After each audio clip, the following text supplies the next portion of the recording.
ใต้ท้องทะเลลึกในมหาสมุทรต่างๆไม่เพียงเป็นที่อยู่อาศัยของพืชและสัตว์น้ำมากมายแต่ยังเต็มไปด้วยความลับทางการทหารจากซากเรือสงครามที่เพลียงพล้ำในช่วงสงครามโลกครั้งที่2ทั้งจากการถูกโจมตีจากศัตรูฝ่ายตรงข้ามหรือเกิดจากความเสียหายจนยากที่จะกอบกู้ขึ้นมาได้ซากเรือสงครามเหล่านี้ต่างเป็นพยานและหลักฐานที่เก็บงำความลับที่น่าสนใจเอาไว้มากมายคลิปนี้อับดุลไททูบนำ5ซากเรือสงครามที่นอนนิ่งอยู่ก้นบึ้งทะเลลึกร่องรอยที่มีความสำคัญทางประวัติศาสตร์เต็มไปด้วยเรื่องราวแห่งการต่อสู้ที่ยังคงปรากฏให้เห็นแม้เวลาจะผ่านมานานแล้วก็ตาม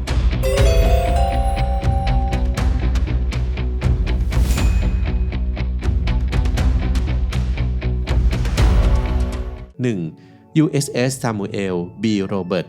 ซากเรือที่จมลึกที่สุดในโลกนักสำรวจได้ค้นพบซากเรือพิฆาตลาดตระเวนของกองทัพเรือสหรัฐที่ชื่อ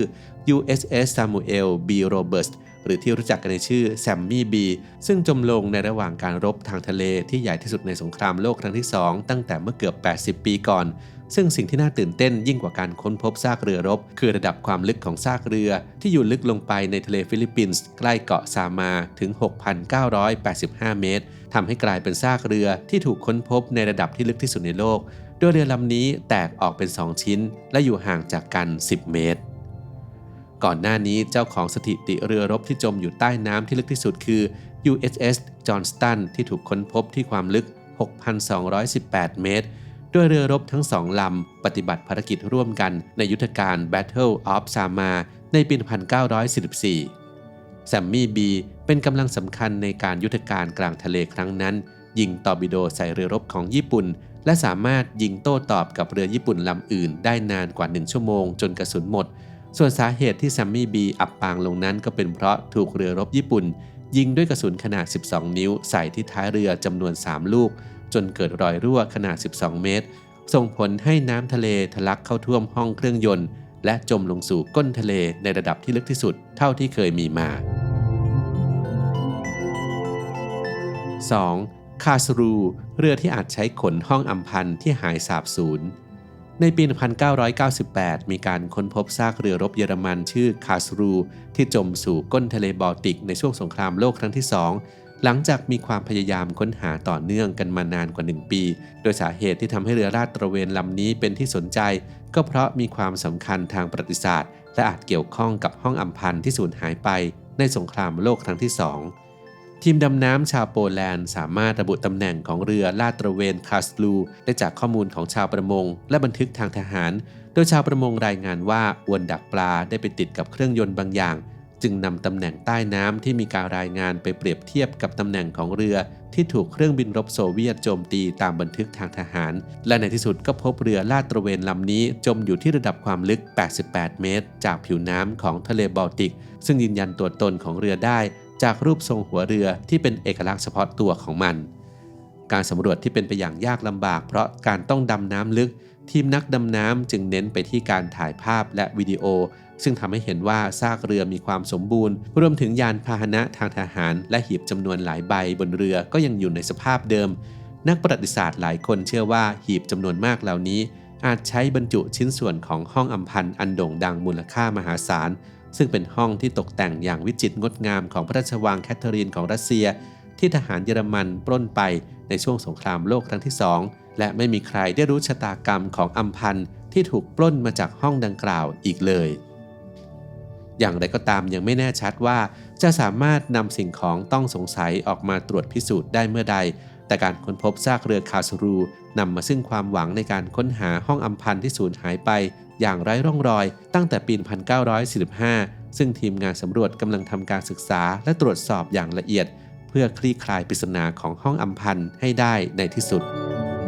3. ฮิกกินส์เรือที่โผล่ให้เห็นเพราะน้ำลดเรือฮิกกินส์เป็นเรือที่ใช้สำหรับลำเลียงทหารและยานพาหนะเพื่อการรบสำหรับยกพลขึ้นบกในวันดีเดย์ 6 มิถุนายน ปี 1944 โดยมีเรือฮิกกินส์ราว 1,500 ลำบรรทุกกองทหารสหรัฐอังกฤษและแคนาดารวมถึงอาวุธยุทโธปกรณ์จำนวนมากไปยังชายหาดในนอร์มังดีประเทศฝรั่งเศสซึ่งมีส่วนสำคัญในการมีชัยชนะในการรบครั้งนั้น จนถึงขนาดที่อดอล์ฟ ฮิตเลอร์เรียกแอนดรูว์ ฮิกกินส์ผู้ออกแบบเรือฮิกกินส์ว่าโนอาห์คนใหม่และประธานาธิบดีสหรัฐดไวท์ ไอเซนฮาว์ยกย่องว่าฮิกกินส์คือคนที่ทำให้ชนะสงครามระดับน้ำของทะเลสาบมีดทางตะวันตกเฉียงใต้ของสหรัฐที่ลดลงเป็นประวัติการณ์เผยให้เห็นซากเรือฮิกกินส์ที่ถูกสร้างขึ้นในช่วงสงครามโลกครั้งที่2นอนแน่นิ่งอยู่ก้นทะเลตามรายงานเผยว่าเรือฮิกกินส์ลำนี้ไม่ได้ถูกจมจากการโจมตีของทหารแต่เมื่อสงครามสิ้นสุดมันไม่ถูกใช้งานอีกต่อไปจึงถูกขายออกไปหลังสงครามโลกครั้งที่2เพื่อนำไปใช้ในการสำรวจแม่น้ำโคโลราโดก่อนจะถูกขายให้กับท่าเรือที่ทะเลสาบมีดและในที่สุดก็ถูกจมลงโดยตั้งใจเพื่อใช้เป็นโครงสร้างขนาดใหญ่ที่ช่วยลดความรุนแรงของคลื่นที่ความลึกประมาณ56 เมตรมีสิ่งที่ถูกสร้างและใช้ในสมัยสงครามโลกครั้งที่2อีกมากมายเช่นเรือรถยนต์ตลอดจนอาวุธที่ไม่ได้ใช้งานอีกต่อไปตกรุ่นหรือล้าสมัยเช่นเดียวกับเรือฮิกกินส์ลำนี้ที่กลายมาเป็นส่วนเกินจากสงครามและนำมาขายในราคาถูกเพื่อนำไปใช้ในวัตถุประสงค์อื่นที่เป็นประโยชน์ต่อไป 4. HMS Urge เรือที่จมระหว่างภารกิจลับทีมนักโบราณคดีได้ค้นพบซากเรือดำน้ำที่มีประสิทธิภาพมากที่สุดในกองทัพอังกฤษร่ำลือกันว่าสูญหายไปอย่างลึกลับในทะเลเมดิเตอร์เรเนียนในช่วงสงครามโลกครั้งที่2พร้อมกับลูกเรือเจ้าหน้าที่กองเรือและนักข่าวสงครามรวม44คนซึ่งทั้งหมดเสียชีวิตการค้นพบครั้งนี้เกิดขึ้นหลังจากที่มีการตั้งทฤษฎีในปี 2015 ว่าเรือดำน้ำลำนี้จมลงในระหว่างเดินทางไปลิเบียเพื่อปฏิบัติภารกิจลับทำลายเรือของฝ่ายอักษะแต่ไม่เคยมีใครยืนยันได้ชัดเจนจนกระทั่งซากเรือดำน้ำที่พังเสียหายได้รับการค้นพบที่นอกชายฝั่งของเกาะมัลตาซึ่งทำให้ทฤษฎีที่ว่าด้วยภารกิจลับได้รับการพิสูจน์ว่าไม่เป็นความจริงเรือดำน้ำลำนี้มีชื่อว่า HMS Urge เดิมทีนั้นมันถูกใช้งานสำหรับการฝึกทางทหารแต่กลับถูกนำมาใช้ในช่วงสงครามโลกครั้งที่2โดยมีบทบาทในการโจมตีเรือขนส่งเสบียงของกองทัพเยอรมันข้อมูลการสืบสวนพบว่า HMS Urge ชนกับทุ่นระเบิดของเยอรมนีขณะออกจากฐานเรือดำน้ำของอังกฤษและกำลังมุ่งหน้าไปยังท่าเรืออเล็กซานเดรียของอียิปต์ทำให้เรือจมลงสู่ก้นทะเลไปไม่ถึงจุดหมายหลังออกเดินทางได้เพียง2 วันความเสียหายที่เกิดขึ้นกับหัวเรือเผยให้เห็นการระเบิดที่รุนแรงโดยส่วนหัวทั้งหมดแยกออกจากส่วนอื่นของเรือบ่งชี้ว่าเรือจมดิ่งสู่พื้นทะเลอย่างรวดเร็วจนไม่มีใครรอดชีวิตปัจจุบันเรือดำน้ำ HMS Urge ยังคงนอนแน่นิ่งอยู่ที่ก้นทะเลเมดิเตอร์เรเนียนนอกเกาะมัลตาเป็นเวลาเกินกว่า80 ปีแล้วโดยซากเรือดำน้ำนี้ถือเป็นสุสานของสงครามอนุสรณ์แห่งความสูญเสียและมีความสำคัญต่อการศึกษาด้านโบราณคดี 5. I-124 เรือที่ถูกผู้กู้ซากเรือสร้างความเสียหาย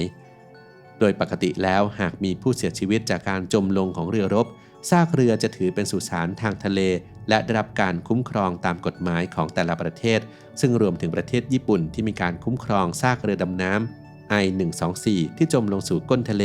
พร้อมกับลูกเรือประมาณ80 นายในปี 1942 จากการโจมตีด้วยเรือรบและเครื่องบินทิ้งระเบิดของฝ่ายสัมพันธมิตรนอกอ่าวของเมืองดาวินประเทศออสเตรเลียเรือดำน้ำ I-124 ของญี่ปุ่นมีบทบาทสำคัญในช่วงสงครามโลกครั้งที่2ทำหน้าที่วางกับระเบิดและซุ่มโจมตีเรือของศัตรูแต่การสื่อสารทางวิทยุของเรือถูกดักจับโดยหน่วยข่าวกรองของฝ่ายสัมพันธมิตรทำให้เรือรบของออสเตรเลียสามารถติดตามและโจมตี I-124 จนได้รับความเสียหายหนักด้วยระเบิดจำนวน6 ลูกซึ่งถือเป็นครั้งแรกที่กองทัพออสเตรเลียสามารถโจมเรือรบญี่ปุ่นได้แม้ว่าจะเกือบถูกตอร์ปิโดจากเรือลำนี้ยิงเสียหายในระหว่างการต่อสู้อย่างดุเดือดต่อมาในปี 1972 I-124 ถูกค้นพบโดยกลุ่มนักกู้ซากจากวานูอาตูหลังจากค้นหานานกว่า6 สัปดาห์ด้วยเทคโนโลยีโซน่าแต่รัฐบาลญี่ปุ่นไม่ต้องการให้มีการรบกวนซากเรือผู้เก็บกู้บางคนจึงทิ้งระเบิดลงบนซากเรือเพื่อบังคับให้มีการเจรจาเกี่ยวกับการกู้ซากเรือเนื่องจากหวังที่จะขายสิ่งของที่กู้คืนจากซากเรือซึ่งทำให้หอบังคับการของเรือได้รับความเสียหายอย่างรุนแรงหลังจากนั้นกองทัพเรือออสเตรเลียได้เข้าไปดูแลซากเรือดำน้ำ I-124 และมีทีมนักวรรณคดีทางทะเลรวมถึงนักวิทยาศาสตร์ทำการศึกษาโดยการดำน้ำลงไปสำรวจแต่พบว่า เรือนั้นจมอยู่ในสถานที่ที่เข้าถึงยากเพราะมีความลึกและห่างไกลจึงใช้กล้องพิเศษที่ติดตั้งไว้บนสกูตเตอร์ใต้น้ำเข้าไปเก็บภาพเพื่อสร้างแบบจำลอง3มิติของเรือลำนี้โดยไม่รบกวนร่างของผู้เสียชีวิตเพื่อความสบายใจของญาติพื้นที่ของซากเรือถูกคุ้มครองอย่างเข้มงวดในฐานะสุสานสงครามนักประดาน้ำถูกสั่งห้ามไม่ให้ดำน้ำในบริเวณดังกล่าวและจากการสำรวจอย่างยาวนาน3ปีของทีมนักวิจัยได้สร้างแบบจำลองโมเดล3มิติของเรือดำน้ำ I-124 ในสงครามโลกครั้งที่2ให้กลับมามีชีวิตอีกครั้งหลังจากถูกทำลายมาถึง2ครั้งทั้งจากฝ่ายสัมพันธมิตรและนักกู้ซากเรือซึ่งถือว่าเป็นโอกาสหายากที่จะทำให้ผู้คนได้เห็นว่าซากเรือดังกล่าวมีหน้าตาเป็นอย่างไรในปัจจุบันและเพื่อรำลึกถึงประวัติศาสตร์ความขัดแย้งที่ทำให้ผู้คนได้เรียนรู้บทเรียนที่ผ่านมาแล้วกว่า80 ปี